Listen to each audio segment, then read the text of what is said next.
Hey ghouls and gals, welcome back to my channel. My name is Taylor and today's vlog is going to be a vlog where I read 3 dragon-centric fantasy books. Now, the fun part about pre-filming and filming multiple videos at once is that I don't know when this vlog is actually going to come out. It's either going to come out at the very end of 2024 or the beginning of 2025, and I don't know when that will be. So you'll have to see either happy end of the year or happy beginning of the new year, but I'm doing this vlog because I love dragon-centric fantasy. Books like Aragon got me into reading fantasy when I was a kid, and they're just a huge part of why I love fantasy so much now. I'm a sucker for a dragon-centric fantasy. Every time I see that in a book blurb, I put it on my TBR because I'm just really excited by the concept of dragons. Now, this year, 2024, I mean, has not been a great year for me in terms of fantasy. I've definitely read less fantasy than in years prior, but I've also, not read a lot of fantasy that I've really loved. My 5 stars have come exclusively from rereads or continuations in series from authors that I've already loved before. I haven't found a lot of good new fantasy picks, not even new releases, but just new to me fantasy picks, which is just always so frustrating. So I figured, end of the year, when it turns to winter, when it gets really cold, I always start craving large fantasy books. So I figured, let's usher in the winter season and either the end of a year or beginning of a new one by reading some chunky fantasy stories all involving dragons. I'm really excited to dive into them. The first one is Heartstone by Elle, Katharine White, and this one is a Pride and Prejudice retelling, but it also has like a fantasy aspect. Like, this is not just Pride and Prejudice. It has obviously dragons, there's a war going on, there's wyverns, there's direwolves. I'm really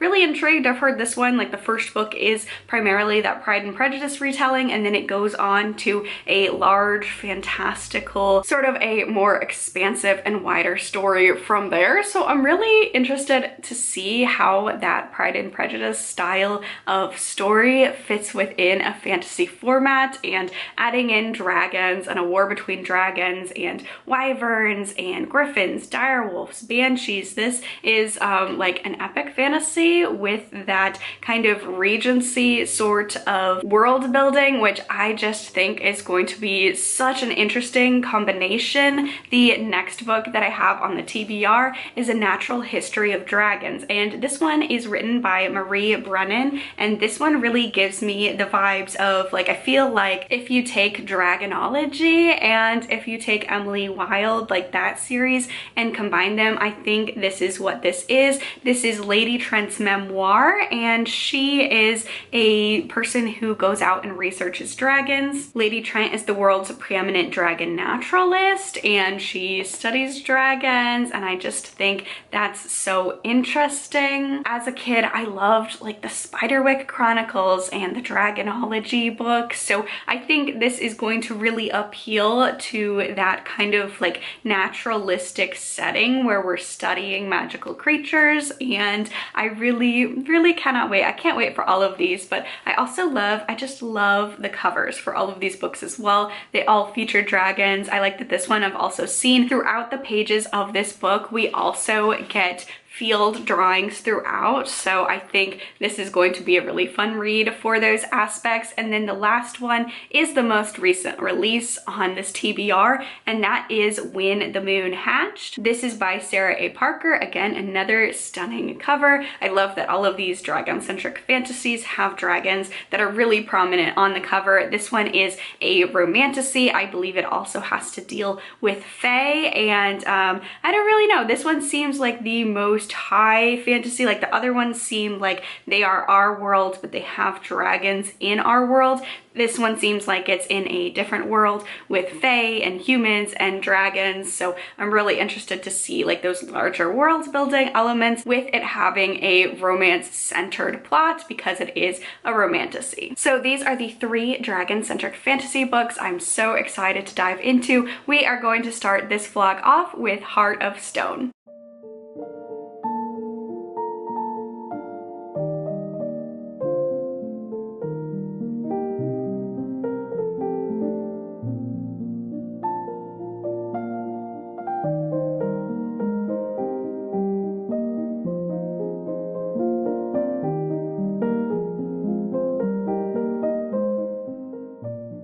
So I am now 40% of the way through Heartstone, and I'm having a really lovely time with this so far. It's definitely a quicker read for me. I noticed on Storygraph this is categorized as YA, so that probably has a little something to do with it, but also just because I was having a really fun time reading this one. I will say, first and foremost, I know the story of Pride and Prejudice. I'm not one of those people who are obsessed with it or have any like really big feelings about different adaptations being the best one. I'm not trying to say that in like a flippant way. I'm just trying to give some background for, I don't know like how this would be if you love Pride and Prejudice as a retelling. I am reading this book as someone who I know it's Elizabeth and Mr. Darcy, and her last name is Bennett, and she has a bunch of sisters, and it's Pride and Prejudice. Like, they don't like each other and then they get together by the end. That's about all I know about that story. So I don't know how much this as a retelling follows Pride and Prejudice. I'll have to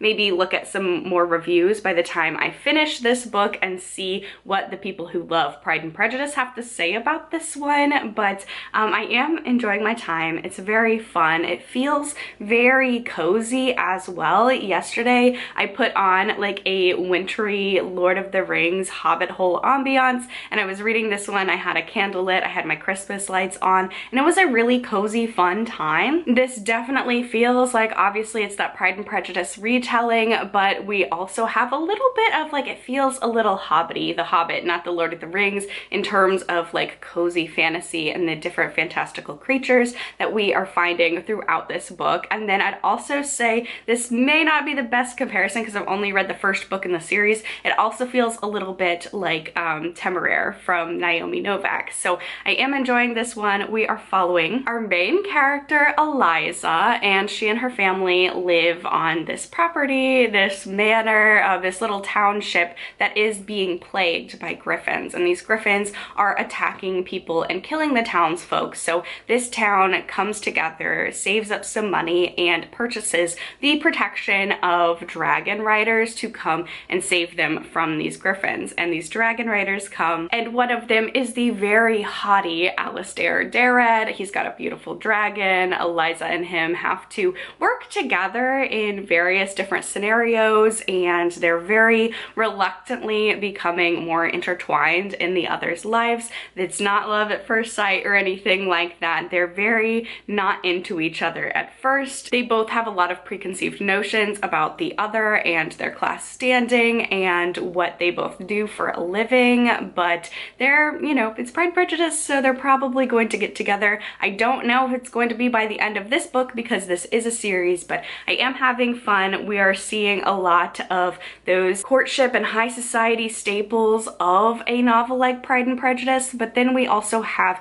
griffin attacks and dragons fighting the griffins, and potentially seeing that something more sinister than griffins is coming to sweep over the land and attack both dragon rider and regular human alike. So I'm having a lot of fun. This came out in 2016, and as I was reading this, I really felt transported back to, I'm gonna age myself here, but I was reading YA. I was the target audience for YA as a teen around 2007 to around 2011, 2012. So I was reading this, and not in a bad way. I'm not saying that this doesn't hold up or it's aged badly or anything, but something about this fantasy just really reminds me of the fantasy that I was reading like in that era, and I'm having a great time reading it. This doesn't take place in the winter. It takes place in the end of summer and beginning of fall, but this is just such a cozy fantasy book, and I'm having a good time with it. So I'm going to go get to reading. If the next half of it is as fun and as fast as the first half, I'll probably finish it today. So I'm gonna go do that, and I will check back in later with another reading update.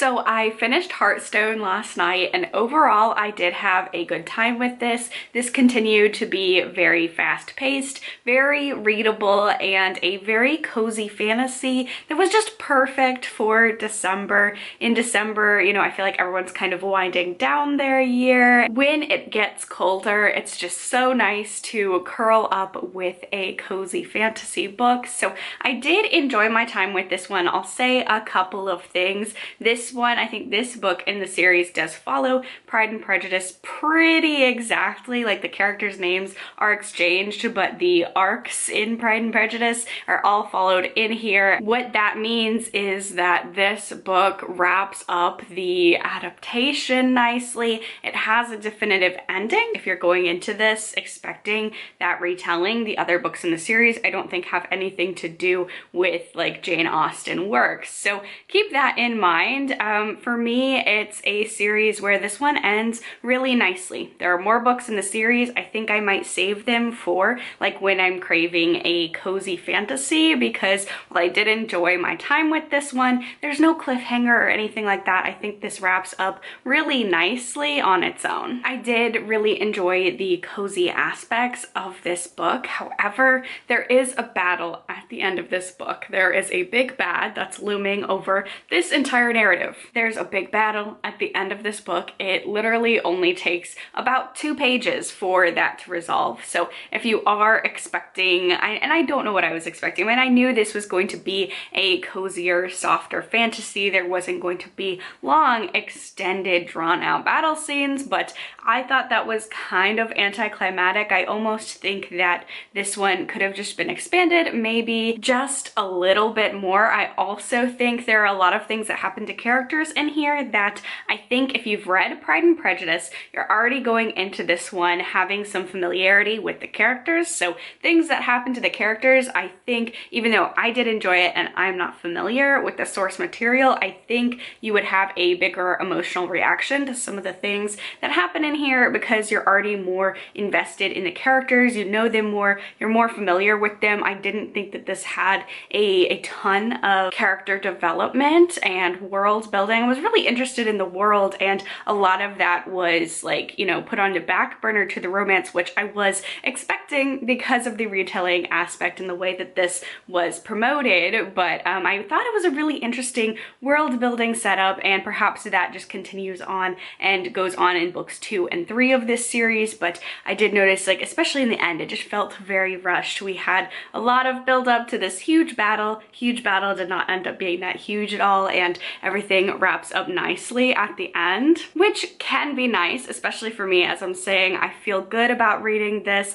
I could continue on with the series, but I also feel kind of comfortable in this as a standalone. There are no big cliffhangers or anything like that. Another thing that I thought, our main character, Eliza, she was kind of a bystander for a lot of this book, and a lot of it makes sense, again, with the source material, but because some things were a little bit like modernized, for a lack of a better term, women have more agency in this world than, you know, our world back when Pride and Prejudice was set. But because of that, I feel like some agency is lost from our character. She's not a dragon rider, she's not a fighter, which is totally fine. Not everyone has to be a physical fighter, but a lot of the battles she would be on the sidelines, or she wouldn't even be present at the events. Other people would tell her events, and then just I never really got what she wanted out of her life. I understood like she wanted to keep her family safe. That's a huge motivator for her. But in terms of her future, I don't know anything about her. I don't know what she wants to be as a career, because women could be on their own and have careers, but there also seems to be a lot of pressure for them to marry. So she didn't really seem like a character that was anti-marriage or didn't want to marry or didn't want to be tied down, but she didn't have any like career aspects either. She was an artist. She likes to draw, she likes to paint, but other than that, I didn't really get like her as a character and what she wanted to do. I understand the tension with her not being a dragon rider, and then of course her love interest being a dragon rider, but I did think it would be a lot more interesting of a story if she had some kind of foot in that world, especially when it came to the end of this book, with that ending feeling a little rushed. But overall, I had a fun time with this. It was very cozy, and it really influenced what book I'm picking up next in this vlog, because because I'm going to be picking up A Natural History of Dragons by Brennan, and this one I just feel like I'm also going to get those cozy fantasy vibes, and it's gonna be a chilly weekend. It's going to be a really laid back weekend for me. I have a lot of time to read, so I feel like curling up with another cozy fantasy is definitely the move here. This one again kind of gives me Emily Wilde's Encyclopedia of Fairies vibes. We are following Lady Trent. She's the world's preeminent dragon naturalist, and this is a memoir. On the cover it says it's a memoir by Lady Trent. We don't actually get the author information except for on the back, so we are seeing her rise to becoming the world's most premier dragon naturalist, so I'm excited. This book has some really beautiful illustrations throughout, and I just think it's going to be a really fun, cozy fantasy read, so I'm going to go get to reading this, and I will check back in later with another reading update.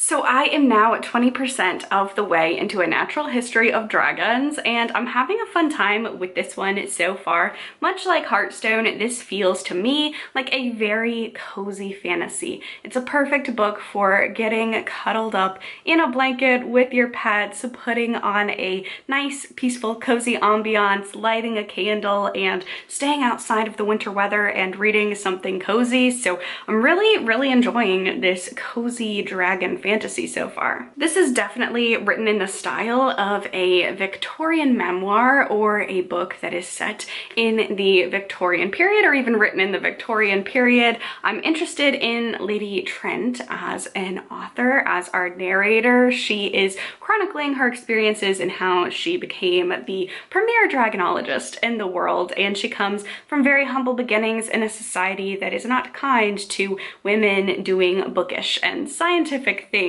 So right now, 20% of the way in, we are just seeing the event come to take place that will launch her into her journey of academia and studying dragons. So far, the 20% has been her childhood and her getting married. She's also wrestling with the fact that she, as a woman, her things that she thinks are very important, the subjects that she is so drawn to, like dragons, like anatomy, those are not womanly pursuits. So she really fears that this is not going to be in her future. So it has been a little bit of a slower start because our protagonist is confined by the restraints of her time. However, 20% of the way in, I think it is really going to pick up from there. So I am enjoying this so far. And then another bookish little update is that I got my very first Aardvark book club package. I have actually been eyeing Aardvark for several months now. I used to have a book of the month subscription, and I did cancel it a couple of years ago now just because I noticed I was skipping more often than I was picking a book, and they never really had, at least in the genres that I tend to frequent, any of the books that I wanted to purchase. So I did cancel that, and I kept an eye on that subscription. I also started keeping an eye on Aardvark this year when I started to hear more about it, and just based on the picks that they have been doing, at least for this year, I think I am going to give it a go, if not for all of 2025, for at least maybe the first half, and see how it goes. So I don't know when you are seeing this vlog, but it is December when I'm filming this, so I got their December 2024 box and figured I would give it a go. So yeah, definitely looking forward to unboxing this book mail. For my December pick, I went ahead and got The Resurrectionist. I actually had a poll on my Instagram stories because I was really torn between this one and private rights. So I am hoping that my subscribers did not steer me wrong. This is historical fiction. It takes place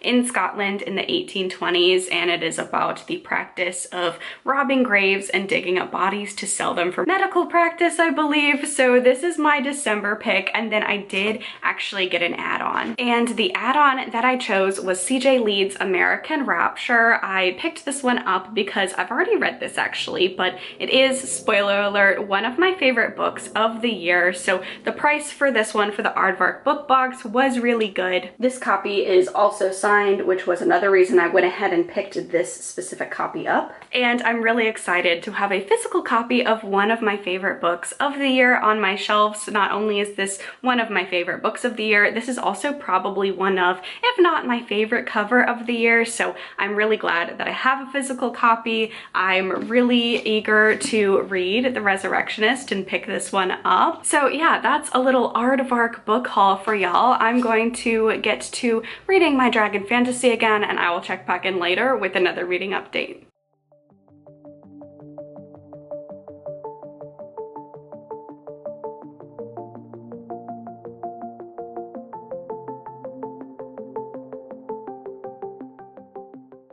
So I finished A Natural History of Dragons, and this was another cozy fantasy book that I really enjoyed. Fun fact about this one is that this is one of the books that's one of the oldest books on my TBR. Like, I physically logged it as want to read. This came out 2013, 2014, so it has been a while. I'm glad I finally got to it, and I definitely think that I liked it better than Heartstone just because I'm really invested in the series and I want to see where the series goes. Whereas Heartstone, you know, it wrapped up perfectly and I felt comfortable with that as a story on its own. This one I still did enjoy. It does wrap up conclusively, but it leaves things at the end. Like, it introduces what you can expect in the next book in the series, and I think this is a series that I could enjoy more and more as time goes on. I really enjoyed the way this was written. I don't think it's going to be for everyone because it really feels like it was written as a Victorian memoir in the era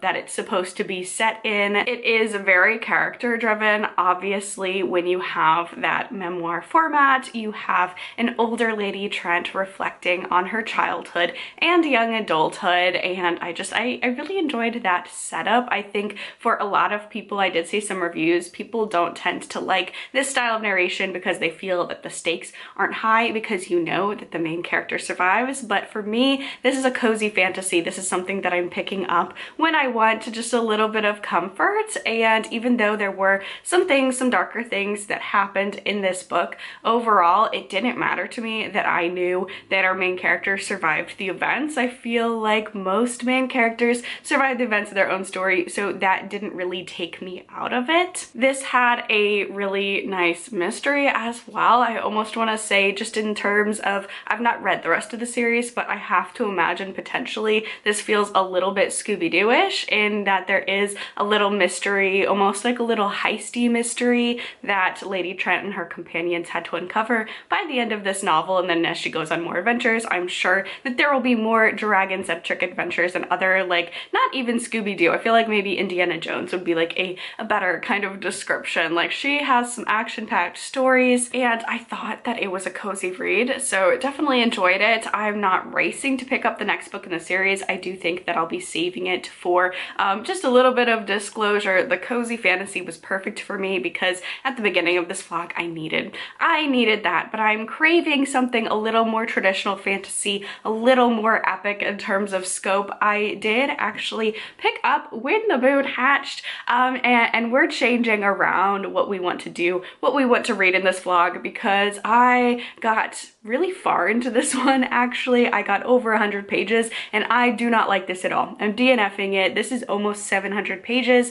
I'm not forcing myself through that for this book because I do not care for it. The female main character is very one note, very one dimensional. I don't love that. And I also really do not love the way that this is written. I feel like this is really overwritten. For example, some of the things that just aren't vibing with me with this book is that no characters, like the character tags, none of them ever use said. And you know, sometimes it's okay to say he said this, she said this. No one ever says anything. They're growling it or murmuring it. That's kind of one of my pet peeves. And then also it feels like the author used a thesaurus to find more flowery language, but in doing so, a lot of the times the words that she would use have a different nuance than the word that she wanted to use initially, which changes the whole structure of the sentence. Like, it feels very much if you had written a sentence and then you went to thesaurus.com or something like that and then looked up different words for that word and then picked a word but didn't realize that the word that you're substituting has a completely different, like, nuanced meaning that changes the way the sentence is. I know that sounds harsh, but one example was, I can't smell the infection he boasts carnal knowledge of. Carnal knowledge is not the knowledge that you want when you're talking about infection. That doesn't work in the sentence. So there were so many instances of things like that. This writing style is just not for me. So we are DNFing and we are swapping it in with another dragon book. So instead of When the Moon Hatched, I am now going to be reading Dragon Rider by Taran Matharu. This one is more traditional fantasy. When the Moon Hatched was romantasy. I did mention at the beginning of this vlog, romantasy is so hit or miss for me. I either really love it or it really doesn't work, but this is a fantasy book about dragon riders, I believe. It's a concept, it's a premise that I really love about dragon-centric fantasy, so I'm hoping that diving into more of a traditional fantasy rather than a romantasy will kind of get me out of that rut that book left me in. I'm very intrigued by this one. I have heard a lot of people saying a lot of really great things about this book. So I am intrigued. I believe this author has written either middle grade or young adult fantasy before, and this is his adult debut. So hopefully this one works better for me. I'm going to go get to reading. I'll check back in later with another reading update.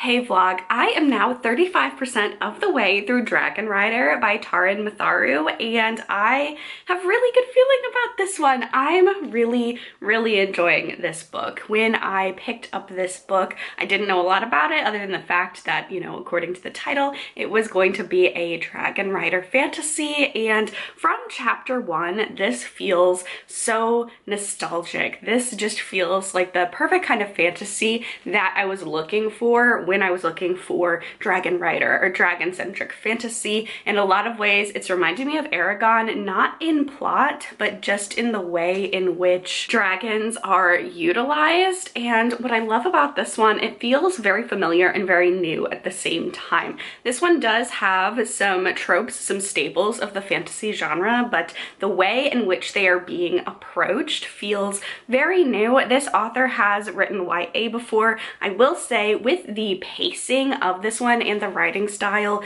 very fast, very speedy. I think it's also because I'm really invested in this book and this subject matter, but this one is adult. But I think if you read primarily YA, out of all the books that I have read in this vlog, this one would be really perfect introduction to adult fantasy, because it is adult fantasy, but the writing style, it's not like overly purple prose or anything like that, and the chapters are very short, so it's very easy to speed through this one. I think one of the biggest differences, for me at least, in differentiating between YA and adult fiction, particularly in fantasy, is the fast pacing, or the way that the pacing and the structure of the story is introduced. Now, this one, we do have a lot of character development. There are a lot of things that happen on the dust jacket of this book that are just now starting to happen at the 35% mark, and that's like about 200 pages into this book. So I I don't know what I want to give away about this one because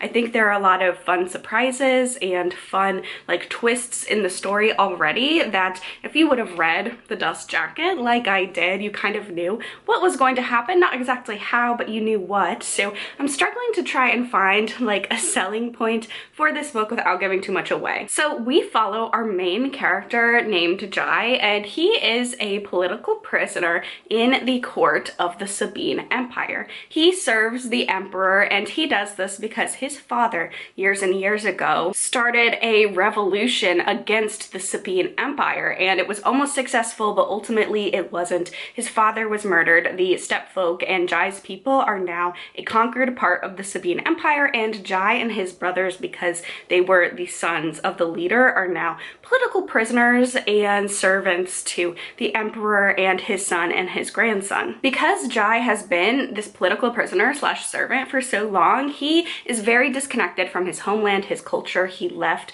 his lands of his people when he was about 4, doesn't really remember his father or the culture that is so important to his people and what they fought for to try and preserve against the Sabine Empire. So he has a lot of privilege because he's a servant of the emperor. However, obviously he is still essentially a slave, so he doesn't have a lot of actual privileges, but he has to kind of wrestle with the fact that his life is okay for a servant because a lot of his people are beholden to this indentured servitude, but just not to the emperor. So he has, you know, a little bit of a higher standing, but not really a higher standing, and the emperor is nice to him personally, but obviously the emperor himself has a lot of prejudice against the stepfolk, who are people who have a darker color skin than the people of the Sabine Empire. Jai is also pretty young and pretty optimistic. He really hopes that he can prove himself to this new empire. It's all he's ever known as a culture, as a society,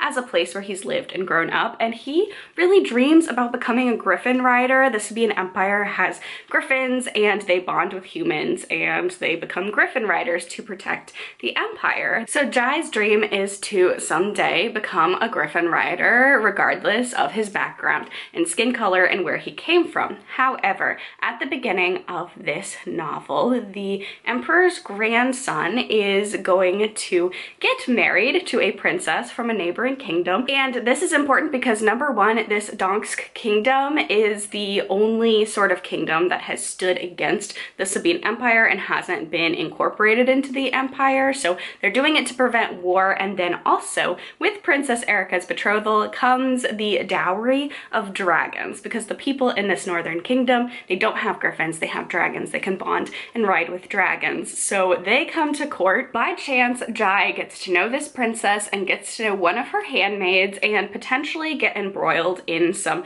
political scandal, political turmoil that kind of winds up with him having to decide whether to stay in the empire or flee.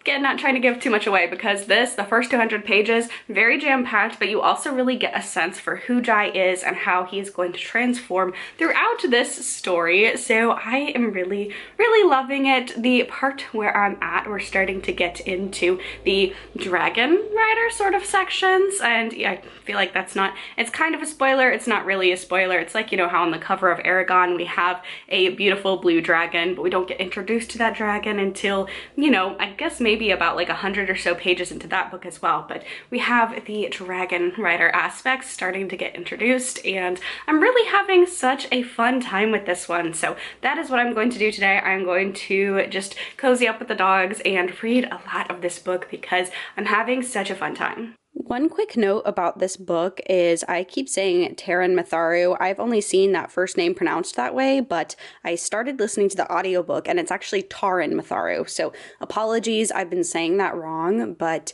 in the future when I correct to that in my next couple of updates, just know that is the correct pronunciation according to the audiobook, Taran Matharu. Also, while I've got my camera by my bookshelves, I did do a little bit of bookshelf reorganization the other day. It was supposed to be just like a cleaning my bookshelf, dusting the bookshelves off, but then I decided to kind of rearrange just a little bit. A lot of the things are the same, a lot of things are a little bit different, but because I am reading Dragon Rider and really loving it, I was really inspired to kind of showcase some of the fantasy books that I really loved as a child, like the Eragon series, like the Redwall series, that really got me into reading fantasy, and of course in particular with Eragon, reading dragon fantasy, and I love that cover. It's such a beautiful, beautiful cover. So just a moment of appreciation for Eragon now having a special little place on my bookshelves, and of course also the Redwall books as well. And it really is because of Dragon Rider. It's really giving me a lot of nostalgia and really reminding me of the things that I love about fantasy and the books that really got me really invested into fantasy. So yeah, just a small little bookshelf tour.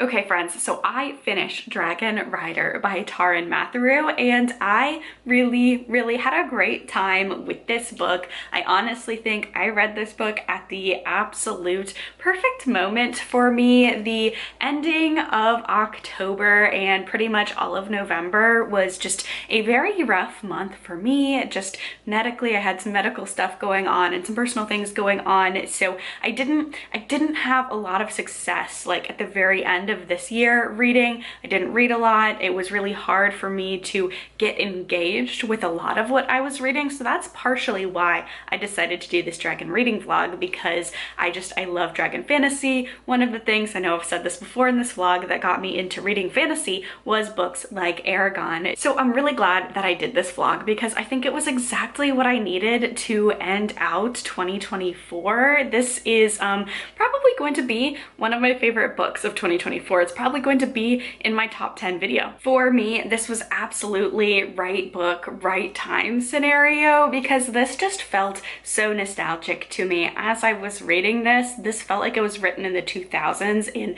such a wonderful and nostalgic way. If you are seeking books that kind of read like Eragon, and this is not like an Eragon carbon copy or anything like that, but I think if you were a lover of Eragon as a child, and I did last year actually reread that series and had a whole lot of fun doing so, but if you are searching for like an adult take on the boy and his dragon trope, I think that this book series is going to be a whole lot of fun. Like I kind of touched upon when I was talking about this book earlier on in the vlog, this does have some very familiar, some very comforting fantasy tropes, but the way in which they are done are not tropey. There's a lot of fresh life and a new perspective breathed into these tropes, and they're good tropes for good reason. Like, who doesn't like a good old classic boy and his dragon trope? The pacing for this one is really great. I would recommend it for people maybe trying to get out of a reading slump, or people who are YA readers trying to get into adult fantasy, because this has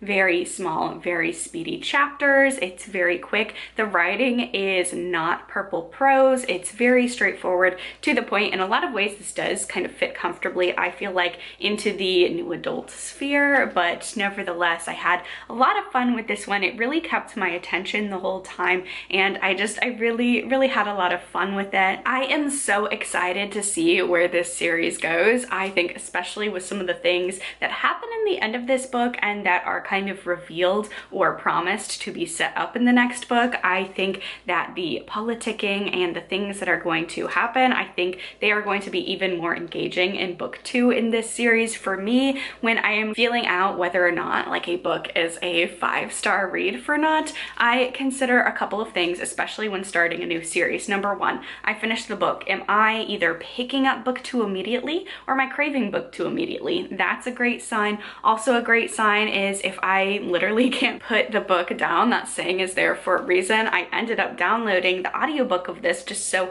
I didn't have to spend any time away from this book. It was so fast, it was so readable. When I didn't have time to physically sit down, I was listening to it via audiobook and I had a whole lot of fun doing so. I feel like this has it's just so nostalgic. If you want to read a book that truly captures like 2000s era fantasy without, you know, being a book written in that era, and I don't know if that's selling it or not, but just I felt just so nostalgic. I really felt like I wanted to be in this world. A really great dragon fantasy book, in particular a dragon rider fantasy book, is okay, what am I naming my dragon? I can imagine myself in this world. I want to be in this world so badly, and this just really did it for me. It was a really fun time. So it is now time to wrap up this vlog. I ended up reading 3 and some change dragon books throughout this vlog. My least favorite obviously was When the Moon Hatched. It just was not a book that worked so well for me. I didn't like the writing style or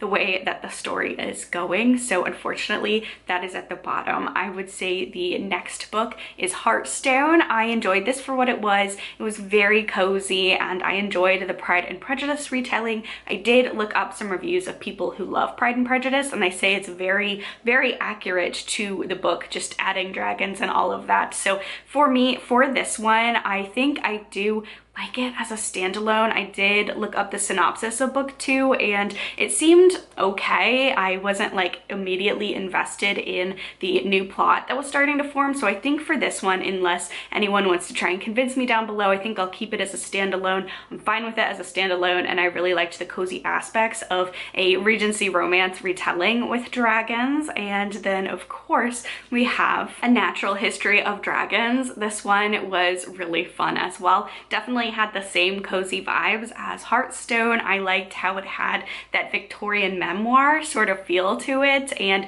for this one, when I finished it, I definitely feel like this one I will save this series for when I'm craving a cozy fantasy read. I'm really excited to see where this series goes from here, and I had a lot of fun. If you were a kid who loved the Dragonology books, or if you like the Emily Wilde's Field Guide series, I think you would like this series as well. And then of course my favorite book in this vlog ended up being Dragon Rider. I absolutely had such a fun time with this one. I cannot wait to see where this series goes. I'm probably going to be buying a copy. This is my library's copy, so I want to buy a copy to keep on my own shelves. I really was invested in the world and the dragons in here and the dragon riders, and not just dragon riders, but direwolf riders and all sorts of magical creatures. I thought that was so interesting. The world building and all of that, definitely had a lot of fun with this one. So if you're going to read one book from this entire vlog, I would recommend Dragon Rider. Thank you all so much for watching this video. If you enjoyed it, please be sure to give it a thumbs up. Leave a comment down below letting me know your favorite dragon books. I think I'll definitely do a part 2 to this vlog because this was overall a win for me. So I think maybe doing another vlog where I'm reading dragon-centric fantasy would be a whole lot of fun. Subscribe to my channel for all the bookish horror and cozy gaming content. Stay safe, stay spooky, and I will see y'all in the next video. Bye!